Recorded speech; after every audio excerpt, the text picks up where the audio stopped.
Air India educate India channel में आपका स्वागत है। जंगल में चुनाव पोएम जो मैं काफ़ी ये तीसरा थर्ड एपिसोड है आज।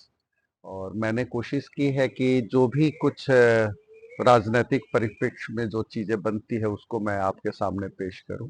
हालांकि मैं पब्लिश नहीं करा पाया, मैं बार बार इस बात को कह रहा हूं, तो इसलिए मैं इस पोएम को, क्योंकि खुद भी इसको पढ़ने के लिए और सुनने के लिए काफ़ी टाइम लगता है, तो एडिटिंग का काम अभी चालू है, आगे पब्लिश कराऊंगा। और मैं वैसे राजनीतिक परिप्रेक्ष्य में था, कई चीज़ें 2019 के इलेक्शन से पहले की लिखी हुई हैं, कुछ चीज़ें अभी हाल में ऐड की थी बीच में, मतलब लेकिन 80% तो मान कर चले कि हम पहले का ही था। एडिटिंग का काम जो है उसमें मुझे काफ़ी टाइम लग गया। तो मैं ये चीज़ बताना चाहूँगा कि इस आज की इस एपिसोड में मैं अपने इस पोएम का बहुत बड़ा पार्ट, यहाँ तक कि लोकतंत्र वर्सेस राजतंत्र, मतलब मैं बताऊं, अभी तक मैंने बंदर की एक राजनीति की शुरुआत देखी है ना। उसको जंगल का एक छोटा सा हिस्सा मिला है जहां उसने काम किया है, लेकिन मदारी के साथ का उसका अनुभव, ये सब चीजें बता चुका हूँ। इसको अगर आपने नहीं देखा तो पीछे, लेकिन ओवरऑल इस पोएम में मैं जो भी चीजें अभी जो जैसे लोकतंत्र वर्सेस राजतंत्र में आपको काफी कुछ पिक्चर नजर आएगा कि देश की राजनीति का क्या हाल है। अगर मैं जैसे थोड़ा बहुत बोलना चाहूंगा बीच में कि अगर जैसे कि आज की तारीख में एक वादा किया जाता है कि अभी ठकाठक ठकाठक ठकाठक कितने पैसे आ जाएंगे, ऐसे ही पहले 15 लाख के जुमले आए या कोई भी चीजें आई, तो अगर कोई व्यक्ति वादा करके सत्ता में आ तो जाता है, बड़ी बड़ी लंबी फेंक कर आ जाता है, लेकिन वो सत्ता में आने के बाद उस वादे को पूरा ही नहीं करता। और यहाँ तक कि पूरा करता हुआ उसका वो भी नहीं दिखता कि वो पूरा करने को चाहता है, तो इसका मतलब वो झूठ बोलता है। ऐसे ही अगर इस बार को भी देखे तो जनता तो दुखी हुई है। जनता को क्या मिला? कुछ भी नहीं मिला, है ना। अगर मान लो 400-500 का सिलेंडर अगर 1200 का हो जाता है, उस पर मुद्दे नहीं बनते। तो ये सब चीजें क्या है कि अगर मान लेते हैं वादे जो जिसको मैनिफेस्टो कहते हैं, चुनावी वादे जो होते हैं, अगर उसको हम उस पर चर्चा ही करना छोड़ दें, 5 साल हम उस पर काम ही ना करें, हम बेशक रेल का भाड़ा बढ़ा तो दें और कहे कि मॉडर्नाइजेशन करेंगे, और उसके बाद मॉडर्नाइजेशन के नाम पे कुछ ना हो, और यहाँ तक कि भाड़े बढ़ जाए, प्लेटफॉर्म टिकट बढ़ जाए, बहुत सारी चीजें हैं।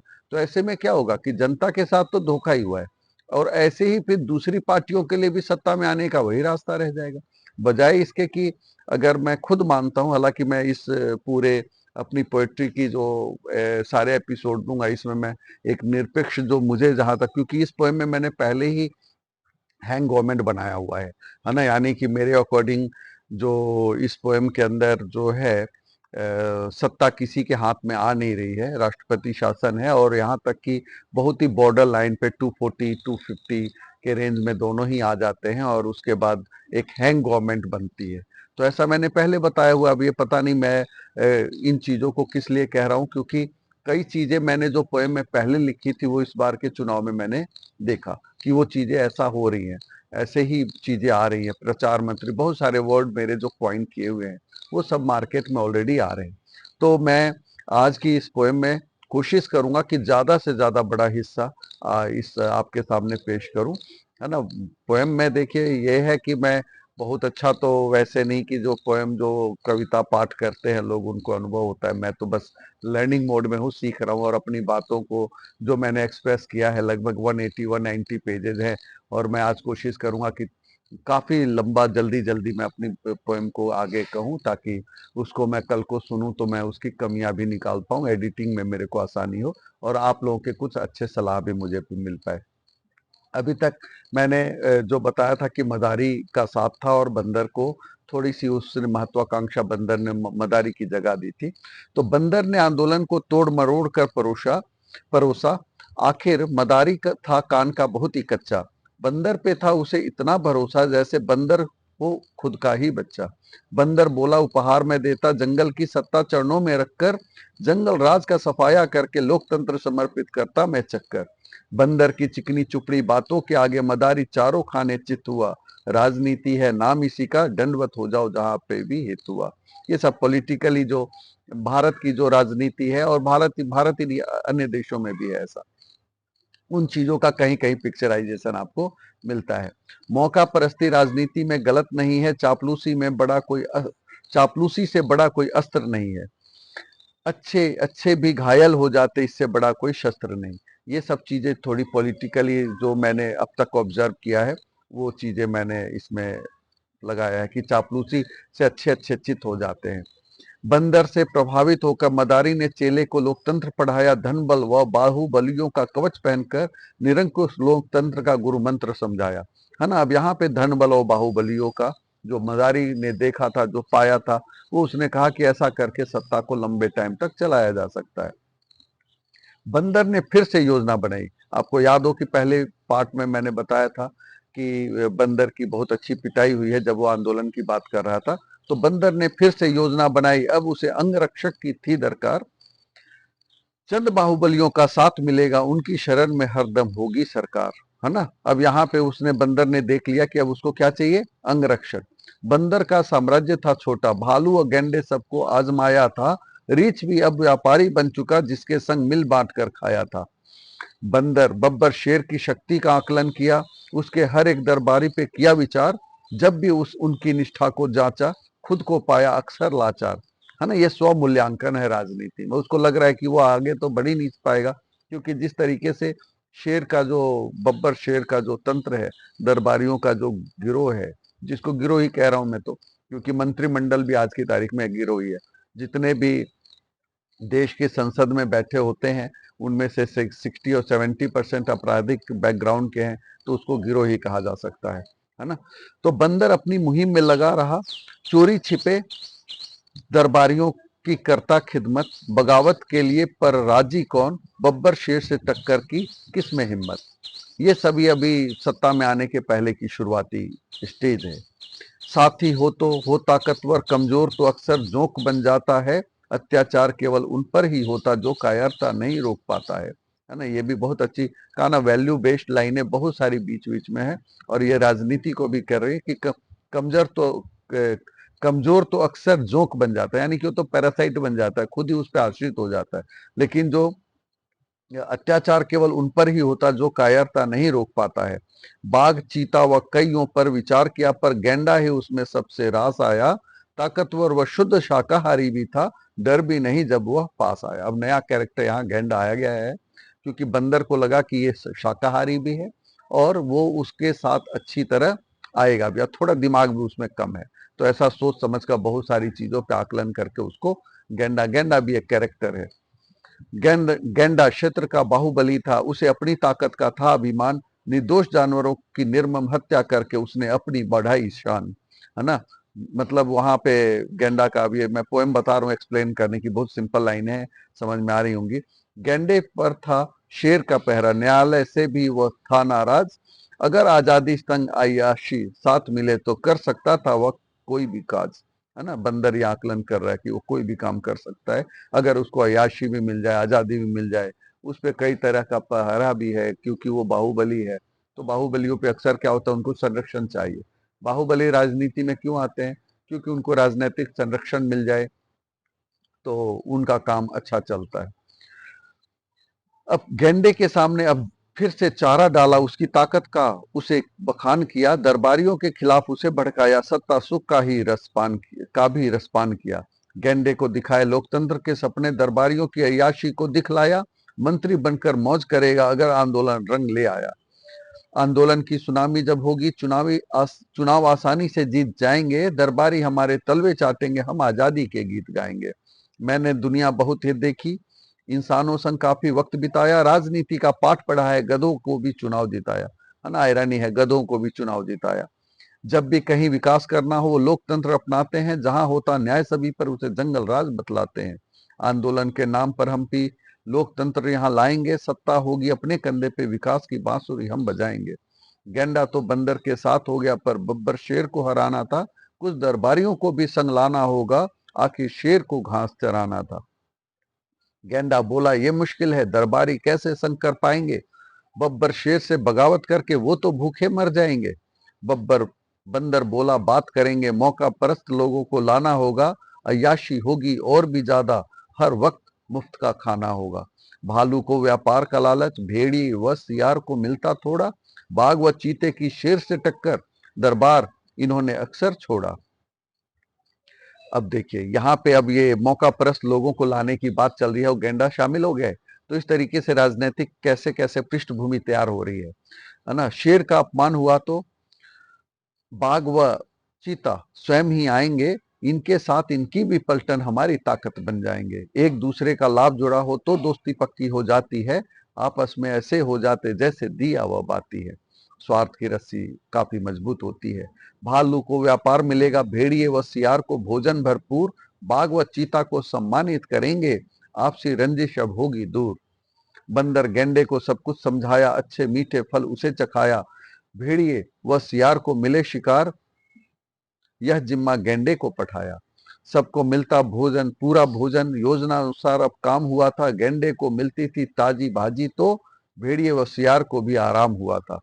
भेड़िया भालू को लालच देगा, बंदर लाभ का जरिया समझाएगा, बाघ व चीते से सियार मिलेगा, शेर के खिलाफ उन्हें भड़काएगा। भालू लाभ देखते ही फिसल गया, रीछ तो पहले से ही बंदर का कायल था। मौका परस्त धीरे धीरे साथ आते चले गए, संस्थागत ढांचा तो पहले से घायल था। अब यहाँ पे एक चीज जो मैंने, जहां तक मुझे लगता है, मैंने कहा ना कि रीछ का साथ पहले का था, भालू उसके बाद शामिल हुआ है अपने फायदे को देखकर, है ना। तो ये बंदर राज की एक शुरुआत होने के पीछे उसका भी एक बहुत बड़ा पहलू है। आप इसको कैरेक्टर वाइज जैसे भी जोड़कर देख सकते हैं। लोकतंत्र की दिशा में आगे बढ़े थे बंदर, रीछ, भालू, गैंडे और सियार। आंदोलन की अब ताकत बढ़ गई, चिर विरोधी भी अब हो गए थे यार। गुप्त सभा का दौर अब शुरू हुआ, बाघ व चीते की ताकत का किया बखान। आखिर क्या वह शेर से कम थे, फिर क्यों हो केवल शेर का गान। दरबार में अब सेन लगी थी, बहुत विभीषण बन गए यार। सबकी भूमिका निश्चित की गई, चौतरफा अब होना था वार। किसी ने प्रभु की भक्ति छेड़ी तो किसी ने आजादी का गान किया। कुछ नेता अनशन पर लौटे तो कुछ ने लोकतंत्र के लिए विषपान किया, है ना। अब देखिए कहा ना, जो मेरा जो आकलन है, जो चीजें मानता हूं मैं, हालांकि मैंने बार बार कहा है कि अगर विपक्ष चुनाव को बहुत अच्छी तरह से लेता, अच्छी नैरेटिव सेट करता, या जितनी गलतियां इस बार के इलेक्शन में की जा चुकी है ना, तो बहुत इजीली बहुत अच्छे टारगेट को पाया जा सकता था। लेकिन नैरेटिव सेट करने में कहीं ना कहीं बार बार गलतियां हुई है और हो रही है अभी भी, जिसका खामियाजा वो तो रिजल्ट बताएगा। यही कारण है कि शायद हैंग गवर्नमेंट, मैंने उस समय भी, क्योंकि लास्ट टाइम में चुनाव जो है देखा जाए तो 14 में सरकार बनती है, तो 14 में सरकार बनती है तो 19 के लिए जनादेश होता है 5 साल के लिए, लेकिन कहा जाता है नहीं 22 22 22, यानी कि जनता को तो पहले ही 22 का दिखाया, यानी कि एक चुनाव आप और जिताइए। अब दूसरे चुनाव होते हैं, उस समय एक दूसरा वेव और आ जाता है, जिसको हम यूं कहें कि सर्जिकल स्ट्राइक और स्ट्राइक के नाम पे वोट मांगना, बहुत सारी चीजें हैं जो सिनेरियो हैं। मैं एक निरपेक्ष आकलन कर रहा हूं, मेरा काम है सिर्फ मतलब जागरूक करना लोगों को, और अक्सर विपक्ष के साथ ही रहना पसंद करता हूं। ऐसा नहीं है कि कोई भी पार्टी हो किसी भी उसमें, तो इन चीजों को मैं समझने की कोशिश करता हूं। तो देखा जाए तो हुआ क्या कि वो एक अलग सा माहौल, यानी कि वो किसी व्यक्ति की जीत है ही नहीं। अगर 2019 के इलेक्शन की बात करूं मैं, तो देखा जाए तो बिल्कुल और बिल्कुल वो एक राष्ट्र प्रेम की भावना, जैसे होता है ना कि देश पे जब हमला हो जाए तो एकाएक हम सब आगे एक साथ हो जाते हैं। इसमें एक खालिस वन भी मैंने साथ में लिया हुआ है, जो एक खालिस का मतलब होता है पाक, पवित्र, है ना। तो ये भी कैरेक्टर हमारे इस पोएम में आना है। तो मिला जुला कर वो हम उस चीज को, अगले हर एक इलेक्शन नया होता है, यानी कि 14 को 19 से नहीं जोड़ सकते। क्यों नहीं जोड़ सकते कि 14 का इलेक्शन तो एक एंटी कम्बेंसी थी, कि एक पार्टी को लेकर बहुत ज्यादा विरोध हो रहा था, बहुत बड़े बड़े वादे दिखाए गए थे कि ये हम करेंगे ये करेंगे, तो जनता को उसमें लालच में आना ही आना था। वही हालत अब भी किया जा रहा है, अब कांग्रेस वही काम को कर रही है पहले जो बीजेपी ने किया था। तो बात वही है कि उसके बाद जो दूसरा, हाँ, जो गलत क्या हुआ कि मीडिया का बहुत बुरी तरह से खरीदा जाना, मीडिया का रोल इतना घटिया होना, मुझे इस पे आज की देश की मीडिया पे शर्म आती है कि किस तरह की मीडिया ने अपना रोल अदा चालू किया है ना। एक इंटरव्यू और ये खुल्लम खुल्ला तो प्रेस कॉन्फ्रेंस होनी चाहिए, जैसे कि अन्य देशों की अच्छाइयां हमें सीखनी चाहिए। जैसे अमेरिका में प्रेसिडेंशियल कैंडिडेट जो भी होते हैं, जो बड़े नेता हैं, उनमें आपसी बहस होती है, जनता को समझने को मौका मिलता है कि कहाँ क्या है ना। तो ये चीजें हैं जो कि हमारे सामने आनी चाहिए। हम अच्छाइयां तो दूसरों की नहीं ले रहे हम, लेकिन वहां की बुराइयां ले ले रहे हैं, कि पाकिस्तान में कैसे सैनिक राज बार बार आ जाता है, किस तरीके से मीडिया को क्रश किया जाता है, उत्तर कोरिया या रूस में कैसे किया जाता है, वो सब चीजें हम सीखने लग जाते हैं।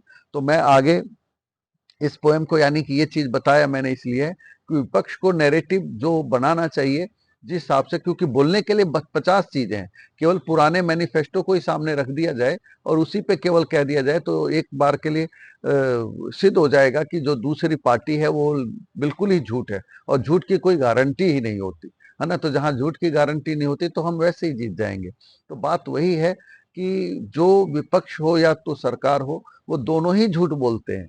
दोनों का काम ही है कि सत्ता में पाने के लिए कौन कितनी बड़ी बड़ी फेंक रहा है और जनता कितनी समझदार है, ये तो रिजल्ट बताएगा कि उन्होंने किसके झूठ को कैसे आंका है और कैसे उसको इस चीज को आगे देखा है। तो यहाँ पे अनशन भी किया जा रहा है, मीडिया का भी रोल है, यानी कि भालू के साथ आने से बहुत बड़ा एक नैरेटिव सेट हो गया है, बंदर राज की शुरुआत हो रही है। जंगल राज को खत्म करेंगे, लोकतंत्र का बिगुल बजेगा, जनता ही अब जनार्दन होगी, दूल्हे का ही चेहरा सजेगा। बंदर का आंदोलन रंग लाया, बाघ चीता संग सभी जानवर साथ आए, राजतंत्र की कमियां पहचानी, बब्बर शेर को बतलाए। बब्बर शेर की आंखें लाल, सारे दरबारी बुलवाए, जंगल राज पे खतरा क्यों है, जल्दी से कोई हल सुलझाए। दरबारी अब कांप रहे थे, केवल जूठन ही तो खाई थी, कल तलवे चाट चाट समय बीत गया, अब ये कैसी विपदा आई थी। अब देखिए यहाँ पे ना, एक सत्ता में आने के बाद जो गलतियां इस बार अब दूसरी सत्ता पक्ष कर रही है, वही गलतियां उस समय विपक्ष पक्ष, जो आज विपक्ष पहले सत्ता में रहा होगा, उन्होंने की। उनको कोई लेना देना नहीं होता, वो तो सत्ता में केवल सुख भोग रहे होते हैं, है ना। और उसी में इतनी मतलब घमंड होता है कि उस घमंड में कई ऐसी बातें बोल जाते हैं जो कि पूरा पूरा जनता का नैरेटिव सेट कर देता है और उसको विपक्ष जो है मुद्दा बनाता है और सत्ता पा लेता है। तो वही चीजें यहाँ पे अब हो रही है कि बब्बर शेर काफी गुस्से में है, उसको लग रहा है कि ये क्या हो गया है, कि जंगल के सारे जानवर कैसे आंदोलन में आ रहे हैं, है ना, उनको क्यों ये सब चीजें हो रही हैं, यानी कि जनता कैसे जागरूक हो रही है। लोमड़ी की सियासत खतरे में थी, सभी दरबारियों को भरमाया, आपस में मिलकर योजना बनाई, बगावत के स्वर को गरमाया। लोमड़ी बोली, लोकतंत्र में सब कुछ गड़बड़ हो जाएगा, बब्बर शेर का थोड़ा जूठन वो भी सब में बट जाएगा। अब यहाँ पे लोमड़ी भी एक कैरेक्टर है ना, जो बाद में न्यायपालिका का रोल अदा कर रही है इस मेरे पोम के अंदर। लेकिन इसमें अब लोमड़ी कहती है कि बब्बर शेर का थोड़ा जूठन वो भी सब में बट जाएगा। अभी तो कुछ दरबारी खा रहे हैं, बाद में उनको लगता है कि इसके इतने सारे हकदार हो जाएंगे।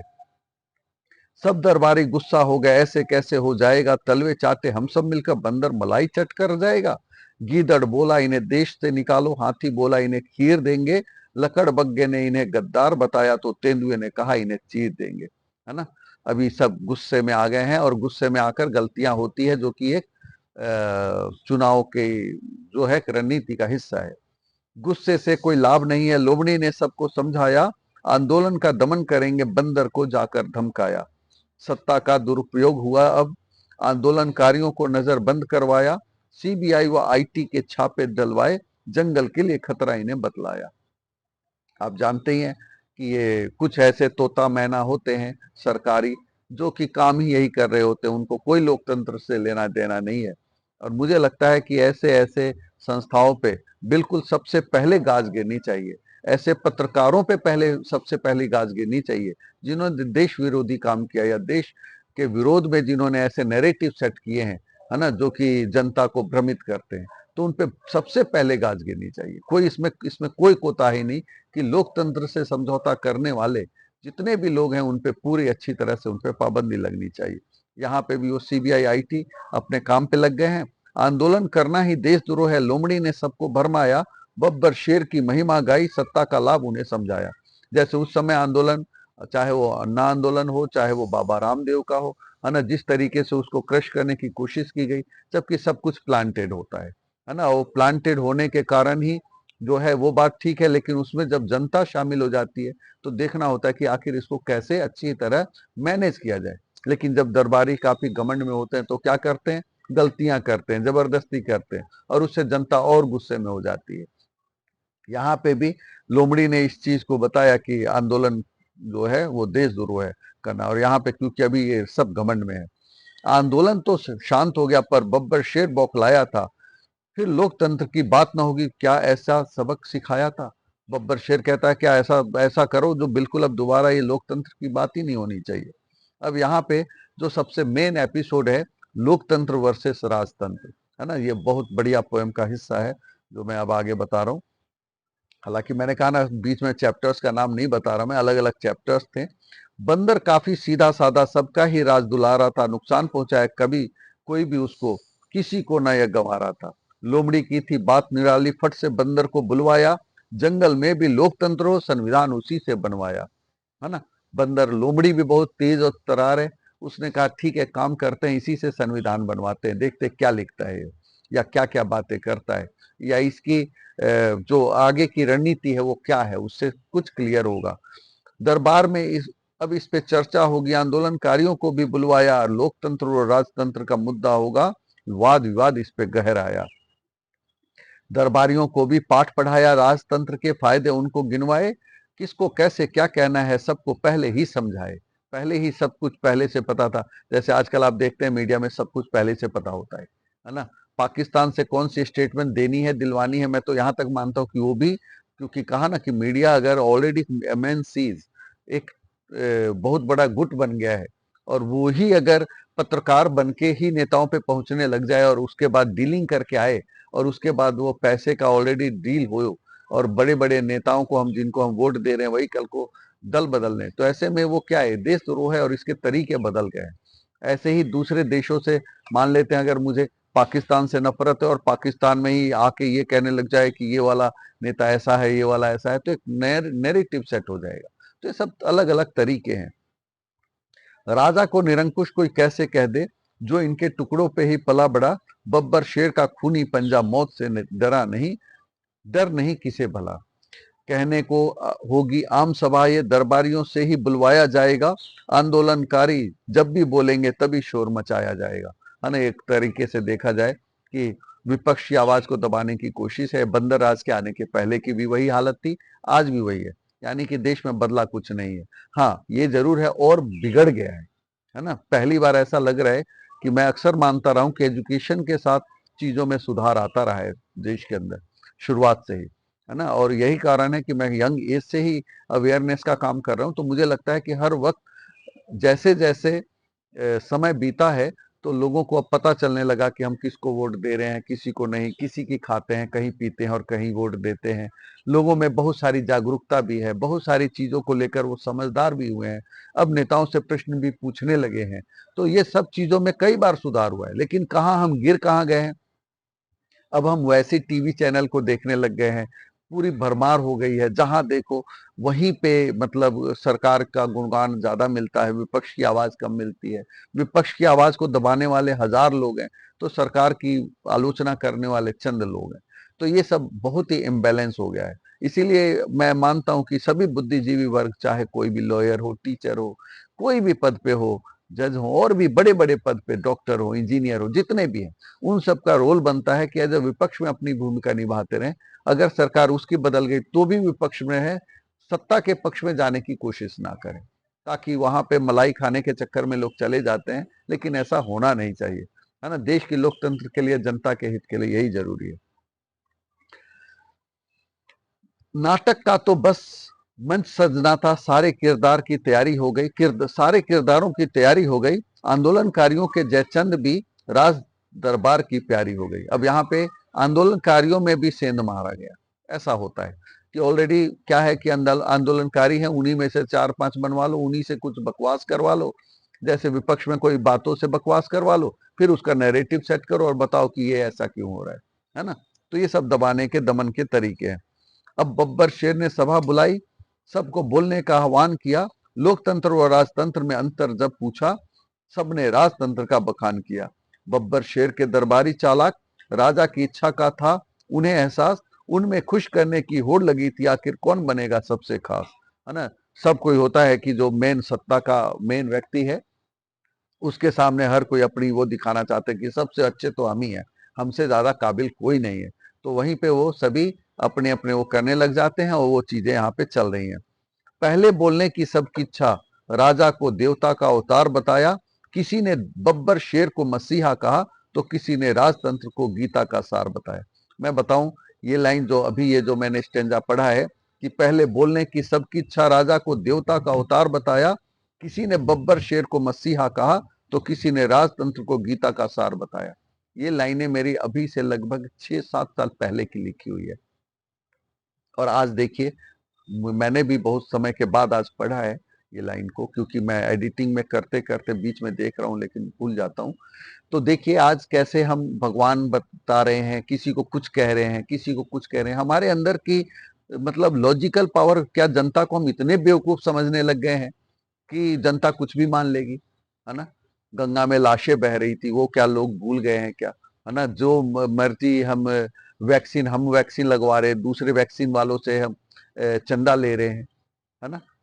दूसरी तरफ जो है हम बात करते हैं बीफ को लेकर, मांस को लेकर, और मांस वालों से भी हम पैसे ले रहे हैं, तो पाप तो उनको चढ़ेगा जो मांस लेने वालों के साथ खड़े हो जाएंगे, है ना? लेकिन देखिए कैसा नैरेटिव सेट किया जा रहा है देश में। क्या इतने बेवकूफ हो, यानी कि नेताओं को इतना भरोसा है कि देश की जनता इतनी बेवकूफ है कि वो इनकी बातों को नहीं समझ पा रही। ये 6 साल 7 साल पहले की लिखी हुई लाइनें हैं। कहा ना मैंने कि इसको मैं 2019 से पहले पब्लिश कराना चाह रहा था, लेकिन बीच में मैंने मैंगो मैन पे काम करना चालू कर दिया, और भी मेरी the department has been changed, ये भी मेरी एक नॉवल है, उस पे काम कर रहा था। और भी कई चीजों पे मैं छोटी मोटी पोएम पे काम करने लग गया, कुछ अपने एग्जाम पे तैयारी करने लग गया, है ना? तो प्रॉब्लम्स के कारण मैं टाइम के जो भी कहे, टाइम की वजह से मैं नहीं कर पाया। लेकिन देखा जाए तो देखिए कि ये चीजें आज मैं अभी कल परसों की बात है, जो मीडिया में आ रहा है कि भगवान के अवतार हैं जी, कोई कह रहा है भगवान को वो लाए हैं जी, है ना? बताओ, यानी कि बेवकूफी की मतलब पराकाष्ठा मानता हूं मैं कि, और मुझे नहीं लगता है कि जनता क्या इन चीजों पे वोट देगी, है ना? क्या उनको गुस्सा नहीं आ रहा होगा कि कोई भगवान को लाने की बात कर रहा है, कोई भगवान को भी कह रहे हैं कि भगवान उन्हीं के भक्त हैं। हद हो गई है। यानी कि मतलब कहते हैं ना कि बहुत ही ज्यादा, और मीडिया इस चीज पे बहस नहीं कर रहा, वो उससे ज्यादा दुख की बात है। नेता तो करेंगे, नेताओं का तो चलता है, मैं तो नेताओं की मानसिकता ही मानता हूं कि बहुत थोड़ी सी छोटी होती है। वो सत्ता पाने के लिए कुछ भी करते हैं, उनको कोई मतलब नहीं देश हित से, राष्ट्र हित से, है ना? ये सिर्फ उनके चुनावी वादे हैं। चाहे वो हिंदू प्रेम की बात करें, चाहे वो मुस्लिम प्रेम की बात करें, चाहे वो तुष्टिकरण करे, चाहे वो ध्रुवीकरण करे, सत्ता पाने के लिए सब कुछ करते हैं और बाद में कह देते हैं हम आए राजनीति के लिए, हम नहीं करेंगे तो क्यों नहीं करेंगे, तो ये सब कह देते हैं। तो इसलिए उनके ऊपर नहीं, लेकिन मीडिया वर्ग क्या कर रहे हैं, बुद्धिजीवी वर्ग क्या कर रहे हैं, और जो बड़े बड़े अधिकारी हैं वो क्या कर रहे हैं कि ऐसे ऐसे नैरेटिव सेट किए जा रहे हैं। चुनाव आयोग चूड़ियां पहन के बैठा है, उसको यही नहीं पता है, अगर मान लेते हैं कोई गलत भाषण देकर चुनाव जीत जाता है, और उसके बाद जो है वो कल को गलत गलत नियम बनाता है, संवैधानिक ढांचाओं पे हमला करता है, तो क्या होगा? और वैसे भी मैं ये बिल्कुल गलत मानता हूं कि शायद सरकार जिसकी भी बने, और हो सके तो ये जरूर होना चाहिए, इस पे या तो याचिका भी डलनी चाहिए, जनहित याचिका डलनी चाहिए कि जो सरकार है, विपक्ष है, और एक न्यूट्रल, जैसे कि चुनाव आयोग, वो सुप्रीम कोर्ट के जज हुआ करते थे, वो निर्धारित करेंगे कि चुनाव आयोग कौन होगा। 3 में से कोई 2 तो हो। अब पता चला कि एक मंत्री हो गए, एक प्रधानमंत्री हो गए, और एक विपक्ष हो गया, तो 2 तो वैसे ही डिसाइड कर लेंगे। इस पे बहुत ही तगड़ी बहस होनी चाहिए थी देश में कि ये गलत है। कल को यही चीजों को लेकर आगे दूसरा गलत और भी गलत हो जाएगा। अगर इसी चीज का सत्ता परिवर्तन हो गया और उसने अपने हिसाब के मोहरे बैठा दिए, कल जिस पीएमएलए एक्ट पे 10 नेता आज अंदर हैं, कल को उसी पीएमएलए एक्ट पे प्रधानमंत्री, गृह मंत्री अंदर हो जाए तो क्या होगा? सिद्ध करते रहिए कि आपका जो है इन बड़े बड़े कॉरपोरेट घरानों से आपकी लेन देन नहीं थे, या उनके साथ आपकी साठ गांठ नहीं थे। इतने जो कार्यालय खरीदे गए उसमें पैसे किसके लगे थे, इतने कार्यालय बनाए गए उसमें पैसे किसके लगे थे, कौन से चंदे कहाँ से लिए गए थे, कौन सा धंधा किसको दिया गया था, अगर किसी टनल में कितने लोगों की मौत हो गई और आपने उस पर इंक्वायरी क्यों नहीं बैठाई, तो हजार चीजें कहाँ कहाँ प्रूव करेंगे। लेकिन प्रथा गलत होगी। ये प्रथा गलत क्यों होगी? क्योंकि ये जायज नहीं है ना? कि भाई हम मतलब कोई भी गलत नियम को बनाए और मीडिया और बुद्धिजीवी वर्ग इस पे बहस ना करे। बहस जरूरी है, वो एक्ट गलत है ना? कि एक्ट का मतलब है कि हम इतने नीचे नहीं गिर जाए। भारत की जो कहते हैं ना लोकतंत्र बहुत ही भारत का विशाल है, यहाँ का संविधान बहुत ही ज्यादा जबरदस्त है, इसमें कमियां और सेन लगाना आसान नहीं है, लेकिन धीरे धीरे ये लगाए जाने की कोशिश हो रही है। और आज बेशक जो लोग चुप हैं वो ये समझ लें कि आने वाला वक्त उनके लिए भी अच्छा नहीं होगा। तो इसलिए मैं ये चीजों को कह रहा हूं। और यहाँ पे देखिए, जैसे कि वो इसके पीछे एक चुनावी भी बता दूं कि भारत के लोगों में अंधविश्वास है। तो वो सोचते हैं कि अगर इनको हम भगवान से जोड़ देंगे तो कई लोग मत्था टेकने लग जाएंगे। तो मैं कह रहा हूं कि अगर तुम भगवान से जोड़ सकते हो तो क्या ये जो है मांस लेने वाले जो हैं उनसे भी चंदा लेने वाले, उनके साथ खड़े होने का क्या पाप नहीं चढ़ेगा? तो विपक्ष को उठाना चाहिए, मुद्दे बनाने चाहिए, लेकिन ये मुद्दा बन नहीं पा रहा। लेकिन वो देखा जाए तो इस तरीके से भक्ति और उसके साथ जोड़कर कोशिश की जा रही है कि कुछ लोगों को और भी अपने साथ कर पाए। और 2-3% का भी स्विंग आ जाता है तो मान कर चले कि कई कई पार्लियामेंट्री सीट पे जो है चेंज आ जाते हैं। तो ये सब मैं इसलिए मैंने कहा कि विपक्ष को चुनाव लड़ना शायद बहुत बहुत अच्छा लड़ रहे हैं, लेकिन शायद बहुत अच्छा अभी भी नहीं कर पा रहे। कई जगह गुंजाइश थी और कई जगह चीजें थी, और लेकिन लोगों को देखा जाए, मीडिया को देखा जाए तो उनका मौन रहना, ये सब चीजें देश के हित में नहीं है। तो सब बब्बर शेर को यहाँ मसीहा और भगवान बता रहे हैं। तो ये सब मैंने कहा ना, ये लाइनें मेरी आज से 6-7 साल पहले की लिखी हुई है, और आज भी देखा जाए तो ये है। इसीलिए मैं इन पोएम को यूट्यूब पे पब्लिश होने से पहले कह रहा हूँ, नहीं तो बाद में लगेगा कि ये तो मैंने पता नहीं कब लिखा होगा। राजतंत्र, अब राजतंत्र की अच्छाइयां हैं। राजतंत्र है सबसे अच्छा, सर्वे सर्वा राजा ही भगवान होता है, ना होता आंदोलन का शोरगुल, जो कह दे वही सिर्फ विधान होता है ना। राजतंत्र और लोकतंत्र के बीच का दोनों पहलू अब आप देख पाएंगे। राजा जी के अपने बाहुबली अपने टुकड़ों पे पलते हैं, मजाल नहीं जो बगावत हो जाए, एक इशारे पे लड़ मरते हैं। सत्ता पे कभी आंच ना आती, चुनाव का खर्च बच जाता है, राजहित में ही निर्णय होते, राजद्रोही किसी न्यायालय में न बच पाता है। जनता पे अधिकार सीमित है, उनका अस्तित्व खो जाता है, फिर भी कोई बागी आवाज उठे तो एनकाउंटर उसका हो जाता है ना। राजतंत्र में बिल्कुल ही सब कुछ, अगर राजा अच्छा है देखा जाए तो राजतंत्र भी बहुत अच्छा है, लेकिन ये जरूरी नहीं है कि राजा हर वक्त ही अच्छा होगा। भारत जैसे देश ने जहां औरंगजेब और अकबर जैसे दोनों को देखा है, तो ऐसे में एक लोकतंत्र ही एक अच्छा रास्ता बनता है। लोकतंत्र तो बहुत बुरा है, ताकत का सब में बंटवारा हो जाता है, निर्णय लेने में दिक्कत होती, जनहित अधर में लटक जाता है। अब समझिए लोकतंत्र में क्या है, नियम बनाने में। अब फिर भी मुझे लगता है कि हमने आज तक पढ़ा है कि लोकतंत्र में कई नियम बनाना बहुत मुश्किल होता है, लेकिन कई पीएमएलए एक्ट पता नहीं कैसे कैसे बन के आ गए, और ये मुझे आज भी लगता है कि देश की कहीं ना कहीं तो ये नपुंसकता ही है। इसको मैं बिल्कुल ही जायज नहीं मान सकता कि जो एक्ट किसी को भी अंदर कर दे और बाद में ये कहे कि तुम सिद्ध कर, को अंदर रह के वो क्या सिद्ध करेगा कि वो बेकसूर है ना। ये सब चीजें गलत है। पहले के जो नियम के अकॉर्डिंग जो चल रहा था वो इससे बेटर था, है ना। ये एक सत्ता के हाथ में एक हथियार दिया गया है, ताकि वो अपने, कहा ना कि अब कितने दल के नेता अगर दल बदल रहे थे, हो सकता है उनके पीछे इसी एक्ट का काम हो, है ना। इन्हीं चीजों से ईडी सीबीआई के माध्यम से तो क्लियर हो ही गया है कि जो व्यक्ति शराब घोटाले में है और वही व्यक्ति चंदा दे रहे हैं, तो इसका मतलब क्या है, उसकी वहां साठगांठ थी। कंफर्म है ये कि साठगांठ थी उसकी। साठगांठ नहीं होती तो उससे चंदा कोई क्यों लेता? और उसके बाद चंदा लेते ही उसको इतनी बड़ी रियायत कैसे? पब्लिक, जनता क्या बेवकूफ है क्या? जनता क्या समझ नहीं पा रही है क्या कि तुमने चंदा लेकर किसी को फ्री छोड़ दिया? तो क्यों छोड़ दिया भाई? फ्री छोड़ा, उसको इतनी जो है जमानत मिल गई, सब चीजें हैं, और उसके बाद उससे कोई भी, ऐसे तो भारत में आए दिन जिस मर्जी से आप कुछ भी लिखवा लीजिए, उसको अपना लाभ दिखना चाहिए, है ना। तो ये चीजें तो 100 में से 80 लोग होते हैं, सारे भगत सिंह तो नहीं होते हैं, कुछ लोग दब जाते हैं। वीर सावरकर की मैं बात करूं तो वीर सावरकर की जिंदगी और उनका जो इतिहास और उनकी जो कविताएं, जो शुरुआत में अंडमान निकोबार तक का, काला पानी की सजा तक की, वो बिल्कुल ही अद्भुत है। वो लगता है उनके बिल्कुल रोम रोम में जो है आजादी और देश हित और राष्ट्र प्रेम बसा है।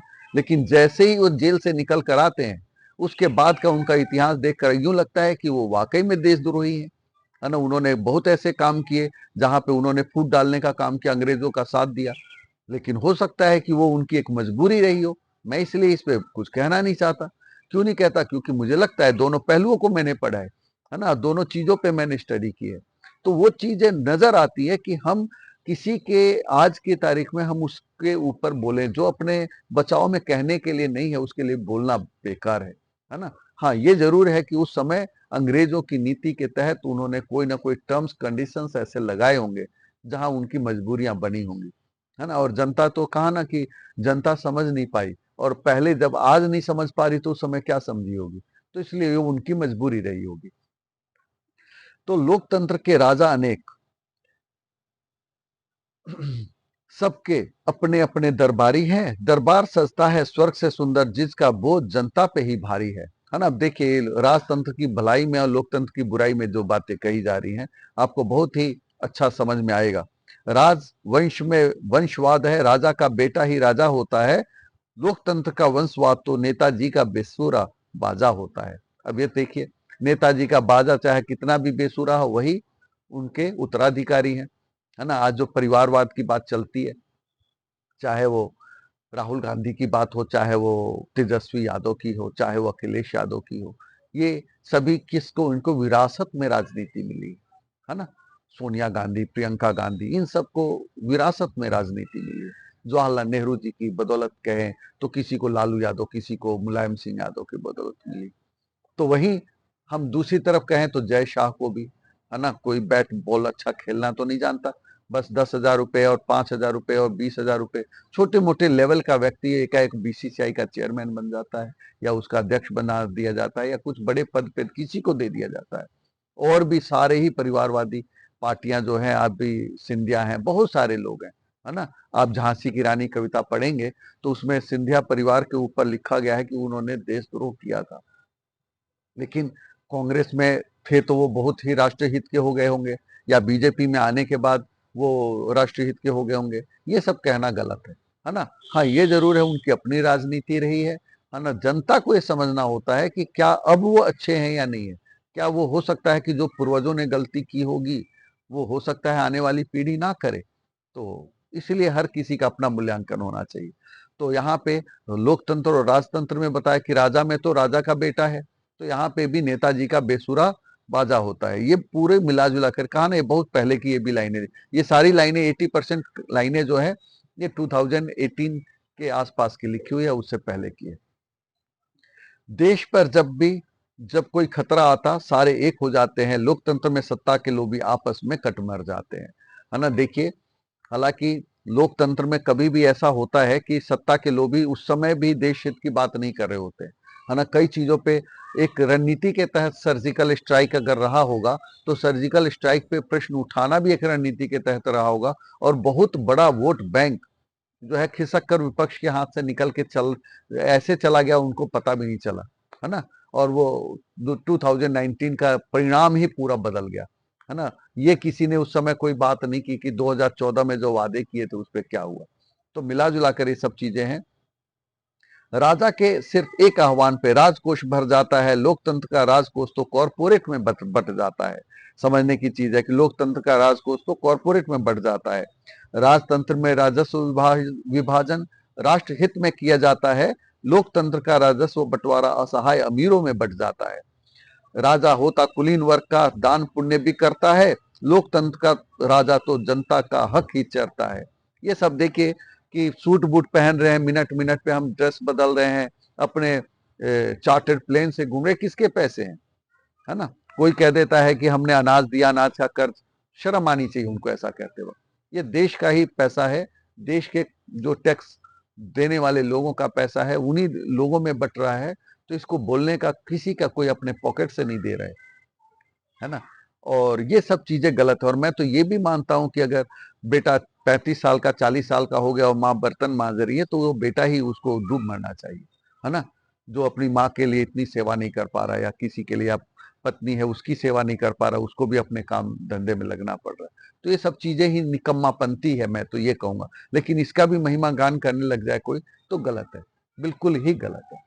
मैं ये मानता हूं कि एक पर्सनल लाइफ किसी की होती है, उसकी कमियों को बेशक उजागर कोई ना करे, तो कम से कम उसका बखान तो ना किया जाए, है ना।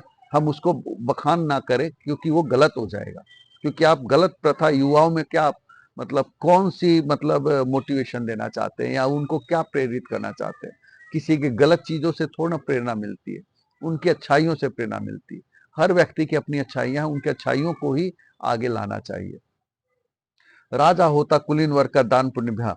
देश पर जब भी संकट आता व्यापारी सर्वस्व त्याग कर देते हैं। मैंने कहा कि ये क्यों, जैसे अभी कोविड का टाइम ले ले, देखिए ये लाइनें मेरी आज की नहीं लिखी हुई है, लेकिन आज मैं एग्जाम्पल्स आज के दे रहा हूं मैं, क्योंकि पोएम को मैंने बनाने में काफी टाइम ले लिया। कि कोविड के दौरान पूरा देश जो है सभी दुख में है, पूरे वर्ल्ड में ये हालत थी, जबकि वहीं अदानी जी अपने कोयले को ला रहे थे दूसरे देश से और भारत में उसको दुगने तिगुने रेट पे बेच रहे थे, है ना। किसी देश में किसी की इनकम बढ़ी ना बढ़ी हो, लेकिन किसी की इनकम कई गुना बढ़ गई, तो इस पे प्रश्न तो बनता है ना। तो आखिर किसकी साठगांठ से चीजें हो रही थी, तो प्रश्न तो होते हैं। और वही चीजें यहाँ लाइनें मेरी यहाँ पे दिखा रही हैं, क्योंकि जब मैं पढ़ रहा हूँ तो, क्योंकि मैंने कहा ना कि लाइनें अलग है, एडिटिंग का काम ही कर रहा था मैं, तो लगभग 6-7 महीने से जब भी टाइम मिलता है, इतना टाइम होता नहीं है, जब भी मिलता है तो एडिटिंग कर लेता हूँ। तो ये देखिए कि देश पर जब भी संकट आता व्यापारी सर्वस्व त्याग कर देते हैं, ये राजतंत्र की बात हो रही है, क्योंकि राजतंत्र में ऐसा होता है, क्योंकि राजा का दबाव होता है, करना पड़ता है। और लोकतंत्र की कुंजी व्यापारी पे सूरज में भी दाग कर देते हैं, जबकि लोकतंत्र में जो व्यापारी हैं सब मौका परस्त, है ना। ये एक्चुअली लोकतंत्र वर्सेस राजतंत्र है। तो राजतंत्र वाले लोग लोकतंत्र की बुराई में ये चीजें कह रहे हैं। मैं अपनी कौम की बात करूं तो सरकारी खजाना भर जाता है, राजा सबका करता सम्मान, लोकतंत्र में जो पार्टी फंड दे उसके हाथ में होती कमान, है ना। अब ये समझ रहे हैं, अब देखो मैं तो पढ़ रहा हूं आगे।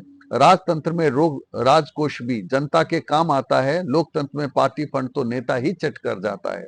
सिंहासन जब भी राजा का डोले, दरबारी संग हो जाते हैं, लोकतंत्र में नेता बिकते सत्ता पैसे से भंग हो जाते हैं।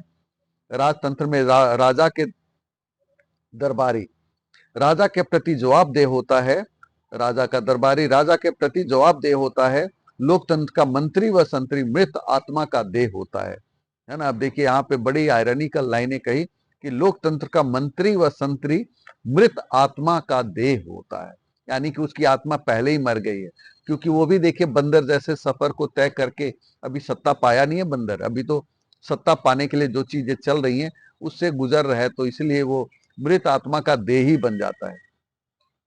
राजा स्वयं वेशभूषा बदलकर जनता का असली दुख दर्द जान पाता है, लोकतंत्र का ईडी व सीबीआई जी हजूरी की बदौलत ही वरदान पाता है ना। पहले के राजा महाराजाओं की हमने कहानियां, विक्रम और ये और वो, विक्रमादित्य की बहुत सारी चीजें बचपन में देखी, सीरियल्स वगैरह में आते थे, तो उसमें कैसे वो वेश बदल बदल के जनता के प्रॉब्लम्स को जानते थे। रामायण में ये चीजें देखने को मिलती है, बहुत सारे हमारे काव्यों में मिलती है। लेकिन आजकल क्या है, हम और सीबीआई और एजेंसियों का दुरुपयोग कर रहे हैं। राजतंत्र है इतना अच्छा, यहाँ न कोई पक्ष विपक्ष होता है, लोकतंत्र में ईडी व सीबीआई का रुतबा सरकारी पिंजरे वाला यक्ष होता है ना।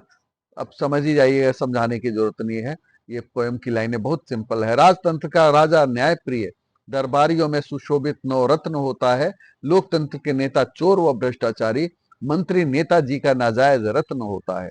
राजतंत्र के दरबारी वफादार, उनका नहीं कोई दल होता है, लोकतंत्र के मंत्री दल बदलू, उनका मन मैला व दिल में छल होता है। जो भी करता राजद्रोह उसे सूली पे चढ़ाया जाता है, लोकतंत्र में दल बदलू को सम्मान के साथ मंत्री बनाया जाता है। दरबारियों ने अपने डायलॉग्स बोले, राजतंत्र का सबने किया बखान, सच बोलने की थी हिम्मत किसमें, आंदोलन का सबने किया अपमान, है ना। अभी ये राजतंत्र के पक्ष में बोले गए हैं, तो ये सारी चीजें। अब लोकतंत्र के पक्ष में अब बंदर बोलता है। बंदर की अब बारी आई, बड़े अदब से फरमाया, जब लोकतंत्र के राजा में शक्ति फिर राजतंत्र क्यों अपनाया। लोकतंत्र का मतलब जनता का, जनता के लिए, जनता के द्वारा किया गया शासन है, राजतंत्र में राजा की इच्छा पे राजा का चलता शासन है। लोकतंत्र में नेता जब निरंकुश हो, जनता उन्हें उखाड़ फेंकती है, राजतंत्र का राजा हो चाहे उल्टा तवा, जनता तो उसी पे रोटी सेकती है।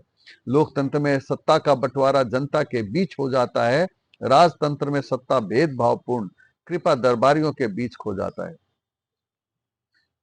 जाती है। अभी एडिटिंग का काम बाकी है, कहा ना, अभी रिदम मिलाने में कई सारी चीजें। लोकतंत्र है सबसे अच्छा, सत्ता संग साथ भी होता हासिल, राज दरबारी होता है सिर्फ राजप्रिय, जनहित का वह होता कातिल। लोकतंत्र में प्रतिनिधि जनता चुनती है, जनप्रिय कभी नहीं होता जाहिल, राजतंत्र में राजा होता भगवान, दरबारी नहीं होते हैं काबिल।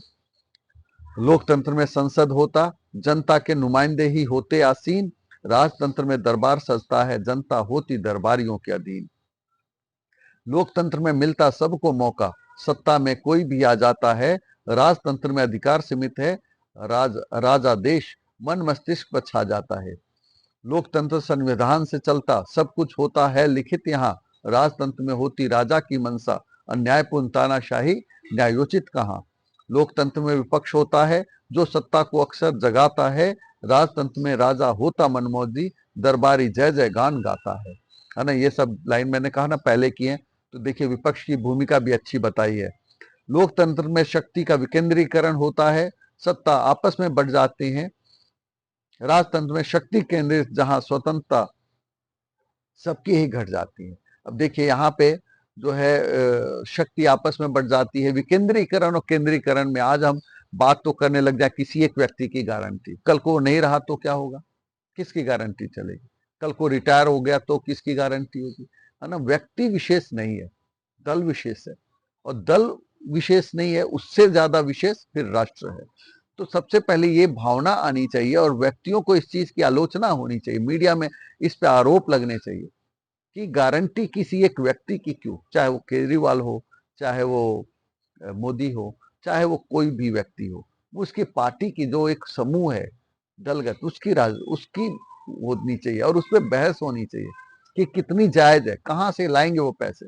आज अगर कहा जा रहा है कि इतने हजार रुपए हम हर महीने दे देंगे, तो इतना इनकम जनरेट कहाँ से होगा, कैसे देंगे, क्या उनका। हाँ ये है कि अगर वो इनकम जनरेट होगा, खर्च होगा, लोगों की आय होगी, फिर वो कॉर्पोरेट पे जाएगा, फिर टैक्स के माध्यम, ये लंबा सर्कल है।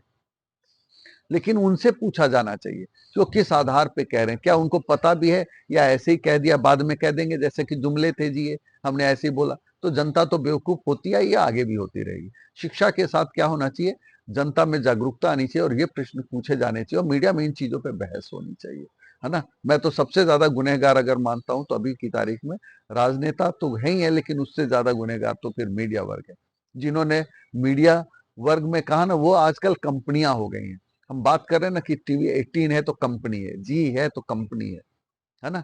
और ये कंपनियों के द्वारा चलते हैं, वो फिर कंपनियां जिसको भी रिक्रूट करते उनको बता देती तुम्हें ऐसे काम करने हैं। लोकतंत्र का मुखिया प्रधानमंत्री होता है, प्रजा का होता उस पे जनाधार। राजतंत्र का मसीहा होता राजा, जन्मजात जिसको मिलता अधिकार। अधिकार के साथ कर्तव्य जुड़ा है, नौकरशाह भी उठाते लोकतंत्र का भार। राजतंत्र में जनता कर्तव्य की भागी, दरबारी करते उनके अधिकारों पे वार। लोकतंत्र चलता है संविधान के माफिक, न्यायालय पे होता सर्वोच्च अधिकार। राजतंत्र में दरबार सजता है, जहां चिराग तले होता अंधकार। लोकतंत्र के मालिक जनता जनार्दन, जनता में शक्ति अपरंपार। राज दरबार के कानों पे जून ही रेंगती, चाहे जनता का दिल टूटे बारंबार। लोकतंत्र की बातें बहुत मधुर थी, जनता ने की उसकी जय जयकार। शेर व दरबारी खाने को दौड़े, बचाने को नहीं आया कोई यार। बंदर की फिर से हुई पिटाई, गेंडा भालू व रीछ भी मौन रहे। बब्बर शेर के दहशत के आगे, शुभ चिंतक भी सारे गौन रहे। अब देखिए ये फिर से एक सत्ता पाने की लड़ाई में बंदर की असफलता, और फिर यहाँ पे जब बहुत ज्यादा हो गया तो दरबारियों ने फिर से, क्योंकि उनका बोलबाला था, और उन्होंने फिर से यही काम किया। और यहाँ पे जो इसके शुभ चिंतक थे, है ना, जैसे भालू व्यापार के लिए आया था, उसको तो उधर से भी व्यापार कर रहा था। वो रीछ जो है बहुत अच्छा यार था, लेकिन वो भी चुप रहा। तो ये सब भी चुप चुप रहे। और यहाँ पे आगे जो है क्या हुआ कि शुभ चिंतक भी सारे गौण रहे। अब इसमें अगला जो है, उसने फट से, जैसे बंदर ने देखा, कहा ना बंदर का एक बड़ा ही शातिर, दो यहाँ शातिर कैरेक्टर दिखाए हैं, एक तो बंदर, दूसरा है लोमड़ी, है ना, दूसरी है लोमड़ी, और बाद में मैंने चिंपैंजी को इंट्रोड्यूस किया है ना। तो ये सब चीजें हैं। तो इसमें जैसे बंदर था मौसम वैज्ञानिक, दरबार का तापमान माप गया। शेर के तलवे को ऐसे चाटा, चाटुकारिता का मीटर भी कांप गया। अब जैसे बंदर को नजर आया कि यहाँ तो अब मैं पिटने वाला हूं, उसने फिर से, है ना, क्योंकि उसको तो अपने छोटे जंगल को भी संभालना था, है ना, तो चाटुकारिता का क्या किया उसने, काम चालू किया, शेर के तलवे चाट गया, है ना। शेर के तलवे को ऐसे चाटा, चाटुकारिता का मीटर भी कांप गया। सत्ता बहुत ही बड़ी चीज है, विपक्ष में बोलना इतना आसान नहीं। ताकतवर ने भी चुप्पी साधी, सत्ता से संगम संभव जब जान सही। बंदर ने फट से यू टर्न लिया, बब्बर शेर का दिल से गुणगान किया। दरबारियों को अब टारगेट करके लोकतंत्र का नए सिरे से बखान किया। अब देखिए, नए सिरे से लोकतंत्र का बंदर अब बखान कर रहा है। अभी आपने जो देखा लोकतंत्र वर्सेस राजतंत्र था, अब इसमें वो कैसे कर रहा है, यानी कि किस तरह की लोकतंत्र, मौजूदा लोकतंत्र का पिक्चर मैंने प्रस्तुत करने की कोशिश की है। बंदर बहुत ही अच्छा वक्ता था, नाप तोल कर बोलता रहा। दरबारियों को राजतंत्र का दीमक बतलाया, राजा के कानों में विष घोलता रहा। दरबारियों को खुद की चिंता है, बब्बर शेर की ना होगी हार। महाराज है जनता के भगवान, महाराज की तो शक्ति है अपार। महाराज तो स्वयं शिकार करते हैं, फिर इन दरबारियों का क्या है फायदा। जय जय करके फ्री में खाते, राज प्रेम का क्या यही है कायदा। जंगल में चुनाव होगा तो बब्बर शेर की होगी जय जयकार। सभी जानवर पीछे पीछे दौड़ेंगे, ना किसी दरबारी का होगा उन पे भार। बब्बर शेर तो विकास पुरुष है, बस उन अच्छे दरबारी की दरकार है। मौजूदा मंत्रियों को खुद की चिंता, आखिर ये कैसा दरबार है ना। यहाँ पे अब बब्बर शेर को मनाकर और कोशिश कर रहा है कि कैसे भी वो अपने आप को अपसेट कर ले पहले तो। अगर जंगल में लोकतंत्र हो, योग्य दरबारी मिल जाएंगे। बब्बर शेर के खिलाफ कौन खड़ा हो, चुनाव जीत कर फिर राजा बन जाएंगे। अब बताने की कोशिश हो रही है कि सब कुछ ऐसा ही चलेगा, चिंता वाली बात नहीं है। ये लोकतंत्र बन तो जाएगा, कहने के लिए होगा, लेकिन रहेगा राजतंत्र। जैसे आज भी देखा जाए तो मौजूदा हालात भारत के अगर देखें, और वर्ल्ड में भी बहुत सारी कंट्रीज में देखें जो बैकवर्ड कंट्रीज हैं, जहां लोग इतने पढ़े लिखे हैं भी तो अवेयर नहीं है, वहां हालत यही है। कहने के लिए लोकतंत्र है, लेकिन जनता पागल हो जाती है। अब देखिए, किसी सेलिब्रिटी को टिकट दे दिया, जनता पागलों की तरह वोट दे देती है, सोचकर वो सेलिब्रिटी है ना। अब कौन पूछने जा रहा है कि सन्नी देओल कितनी बार अपने उसमें आए नहीं आए, हंसराज हंस जी कितनी बार अपने चुनावी क्षेत्र में पहुंचे, उन्होंने क्या काम किया नहीं किया। ये क्या है, सिर्फ भीड़, नेताओं से भीड़ नहीं जुटती तो वो ऐसे लोगों को चुनाव में टिकट दे देते हैं। कंगना रनौत जी हैं, और भी है 50 एग्जाम्पल हैं, जिनसे जो मर्जी बकवास करवा लीजिए, है ना। यही सत्ता और राजनीति, और ये क्या है, राजतंत्र ही है, लोकतंत्र के रूप में राजतंत्र है। महाराज की छत्र छाया में लोकतंत्र का मंदिर है, इसे बनाएंगे। शिकार चलकर यहाँ स्वयं आएगा, अच्छे दिन फिर से आएंगे, है ना। देखिए, ये सब लाइन बहुत पहले की लिखी हुई कि शिकार चलकर यहाँ स्वयं आएगा। राजतंत्र में राजा शिकार करने जाता था, अब ये लोकतंत्र है, यहाँ शिकार खुद चल के आता है। बाबूजी ये बताइए कितना चंदा दे दें ताकि मेरा काम धंधा चलता रहे, है ना। बिना चंदा दिए काम ही नहीं चल रहा। पहले पार्टी फंड में दे रहे थे, अब जो कहते हैं ना कि इलीगल टनल तो चालू है ही है, साथ में एक लीगल और बना दिया है कि ये भी एक तरीका है जिससे आप चंदा दीजिए, कानूनी तरीका है ना। तो दोनों ही लूट के तरीके हैं और जनता समझ नहीं पा रही है। जंगल में अब तक जंगल राज है, पर इस कलंक को हमें मिटाना है। बब्बर शेर का ही साम्राज्य सजेगा, लोकतंत्रात्मक जंगल राज बसाना है। देखिए, लोकतंत्रात्मक जंगल राज बसाना है। अब बंदर का नया सपना जो है सामने आया है, उसने कहा कि लोकतंत्रात्मक होगा और जंगल राज ही होगा, चिंता की कोई बात नहीं है ना। क्योंकि उसने देख लिया उसके दोस्त सब व्यापारी अपने अपने फायदे में चुप रहे हैं, पिटने से बचा है वो, अब उसने यू टर्न लिया है। बंदर की ऐसी योजना सुनकर सारे दरबारी, सारे आंदोलनकारी उस पर गुर्राए। लोकतंत्र और राजतंत्र की ऐसी टक्कर देखकर आपस में ही टकराए। बाघ बोला बकरा है ये, आंदोलन की ये नीलामी होगी। अगर बब्बर शेर ही राजा होगा फिर तो लोकतंत्र की भी बदनामी होगी। अब कई बड़े बड़े नेता आए किसके लिए थे, अपनी सत्ता पाने के लिए आए थे। उन्होंने सोचा था कि बंदर के साथ रहेंगे और हम बब्बर शेर को हटाकर खुद बन जाएंगे। अब देखा कि ये तो खुद ही यू टर्न ले रहा है, तो उन्होंने फिर से इस पे गुर्राना चालू किया, है ना। यानी कि ये सभी सत्ता में आने के पहले के चैलेंजेस हैं, ठीक है। चीता भी बंदर पे चिल्लाया, व्यवस्था परिवर्तन ही पहली शर्त है। जंगल राज को लोकतंत्र का जामा पहनाना विकास के नाम पे गर्त है। लोकतंत्र की किसे है चिंता, आंदोलन तो सिर्फ दिखावा है। सत्ता में हिस्सेदारी बन जाए, अच्छे दिन का तो सिर्फ बहकावा है ना। ये आंदोलन को लेकर भी कटाक्ष है, ये सब दिखावा है और सत्ता में हिस्सेदारी बन जाए। बंदर को सत्ता चाहिए सिर्फ इसलिए लंबी लंबी फेंक रहा, बब्बर शेर को ख्वाब दिखाकर खुद की रोटी सेक रहा। बंदर का ये यू टर्न समझकर सारे आंदोलनकारी हुए नाराज, आए थे जंगल राज का बैंड बजाने, सत्ता की भूख का बन गए साज। सत्ता परिवर्तन से क्या बात बनेगी, व्यवस्था परिवर्तन ही लाना होगा।